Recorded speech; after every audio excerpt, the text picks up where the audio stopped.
Warning, sentiments in this video are not conceived out of malice. They are exaggerated for dramatic effect. No ill will is meant towards anyone. So yes guys, today I started a new series entitled Revenge on my USTA team. Bit of a backstory here, but I'll be brief. Last spring, on the spot, a USTA captain, I must have caught his eye, asked me to join his team. So mid-season I joined, and needless to say, things did not go swimmingly. I received minimal playing time for a couple different reasons that I'll outline in the commentary. But the ultimate insult was added to injury when we qualified for regionals in Virginia Beach. The hotels were booked, dinner reservations were made, the rackets were strung, everything was in line for a momentous weekend of tennis.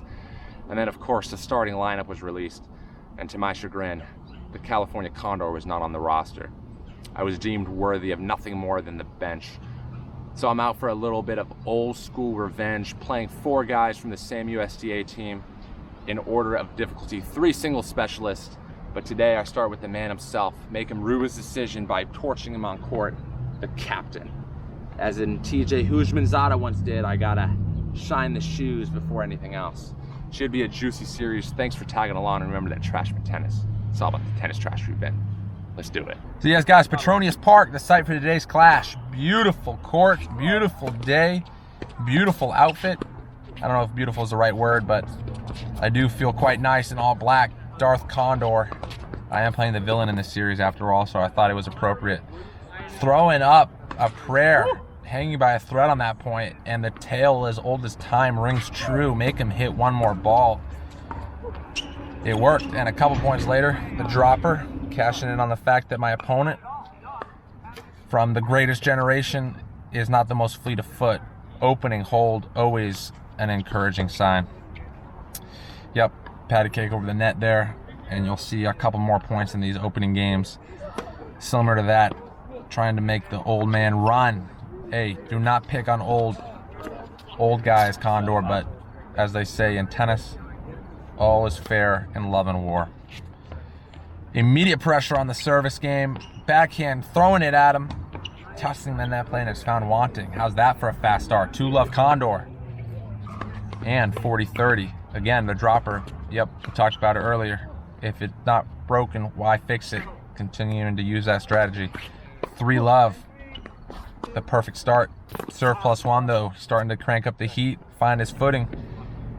That combined with these piss poor returns, a slew of them. Something I'm working on in my game. Opens up the door for him to register his first game on the scoreboard. So one of the reasons, as I mentioned in the intro, that I wasn't getting any playing time is he caught wind of my bad habit of double faulting. Yeah, I don't want to talk about it too much, folks. Something, in addition to returns, that I need to address in my game, and it just proved to be too much of a liability in his estimation. Can't fault him for it to be true. To take me to regionals, something I have to fix, no doubt. So that is reason number 1 out of a couple, which I'll touch on in a little bit. Oh, wow. Yup. And a winner to finish off that sexy point. Arms aloft for a reason. Let's watch the replay. Kicking, scratching, clawing, stretching, just to get a racket on it. Not only does it go over, but it goes over with interest. And let's look at his return. Over the shoulder like Fed that one time. But the coolness and the composure to hit the winner volley. Excellent stuff for the highlight reel. Nice stuff all around. So 40-15 here. Get there, but he chews me up, brings me in, and spits me back out. Draws the applause. Still 40-30 though, in a good position. And the heavy-handed dropper. He's on it. But he doesn't do enough, and he lets me off the hook. I go ahead and go up 4-1. Just one break between us though. Don't get too comfortable, kid. Slice, banana. Another Zegsy point. Let's watch the replay on this one. Bad return, I will say. Opens up the opportunity. Good slice to the corner. Gets there. The talisman at that point is the touch from the gods. And my reaction in real time is certainly warranted. Gorgeous, gorgeous hit. Acing me later to go on a hold and bring it to 4-2. Here's a straightforward game. Couple of big serves. Enough to get me over the line and take me to 5-2. And double break point. I jump on it, eating that serve for breakfast. Captain Crunch on the captain's serve to capture. the clean cut double break of a first set. I'm cooking with oil, folks. 40-30 in the very next game, the opening one of the second set, and the side spin gets to him as I put it away in a straightforward fashion to go up 1-zip. Acing me there. Here's a good opportunity to talk about another reason why I didn't see much of the court during the season, and that is just because I didn't have the chemistry. I was an outsider. These guys have been playing for years, so it's understandable that I wasn't going to swoop in and just be God's gift to them and take all sorts of playing time. Oh, Nelly, worth the replay, no doubt. Slicing towards my backhand, asking the question, and on that occasion I had the answer. If you recall, a couple matches ago, forehand Dave was doing the same thing. Perhaps my backhand is not a fluke, and genuinely there's a bit of quality there. Deuce, half a chance at a break here, and he finds the coffin corner again. What was I just saying about the backhand? Oh baby, I've spoken to existence. And the saber on the very next point.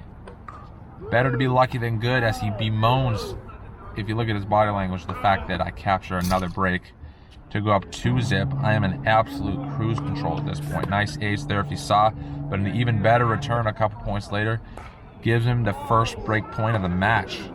Not too shabby though, considering the fact that it's the 11th game of the match. I made it this far without even having a single break point, but now that I'm here, can I withstand the pressure?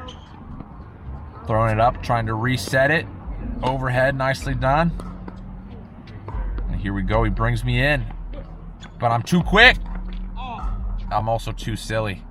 Why would I not slice that down the line? Let that be a lesson for all of you back at home. When you get to the dropper, slice it down the line. Slice it down the line, man. None of this QC cross-court drop shot of its own. Just too low percentage, even though the pros make it look easy. Seemingly it's not. But enough about that. How's that for a volley? Tugging it away and leveling the scoreboard 2-all here in the third. He's got the break back after all and taking it out of the air, but he also comments, how do you get a racket on that ball, man? I don't have an answer for you, man. Just lunge yourself at it. There's no science to it. Love 30, I'm in a hole. Could I get broken back-to-back times? Well, not if that dropper has anything to say about it. Look at this one. Clean cut. The Dunlop CX felt like a surgical scalpel on that one. So accurate, so precise. I may have not hit a nicer one in my time, and I do hit droppers frequently, so that is saying something. And another one, speaking of droppers, back-to-back, getting me out of trouble there. And eventually I would go into hold. So good stuff. 3-2. I'm trying to right the ship. I get there. Acutely done. And the last reason I didn't see much playing time this go around is my trash schedule. I've changed jobs since, but back then, last spring, I was working the overnight shift, and it just was not conducive to making weekday matches at 6 p.m. That's exactly when I was supposed to clock in. So there you have it.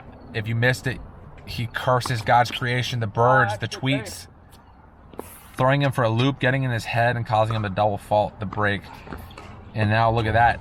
It was 15-40. He's escaped 2 match points, and he escapes a third. After all, it's add out. And again, he wriggles free.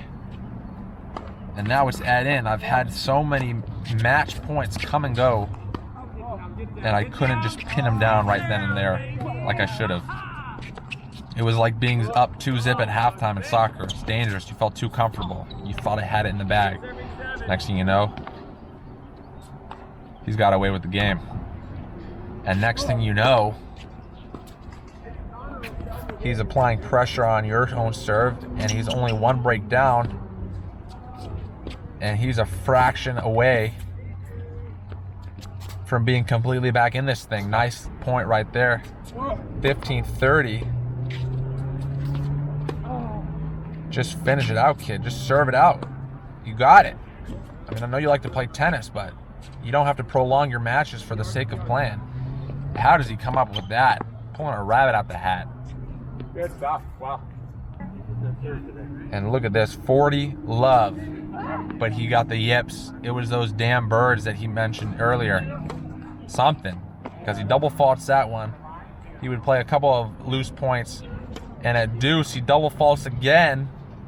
bringing up a 4th match point. And he's too heavy-handed on the forehand slice. And that is a wrap there. Mission complete. Didn't like the way it ended. We both dropped our form. But overall, it was a good day of tennis. 6-2, 6-4, California Condor, getting a bit of vengeance. If you like this series, if you like this content, like the video, consider subscribing to the channel, or whatever you do, remember that Trashman Tennis is all about the tennis trash we've been.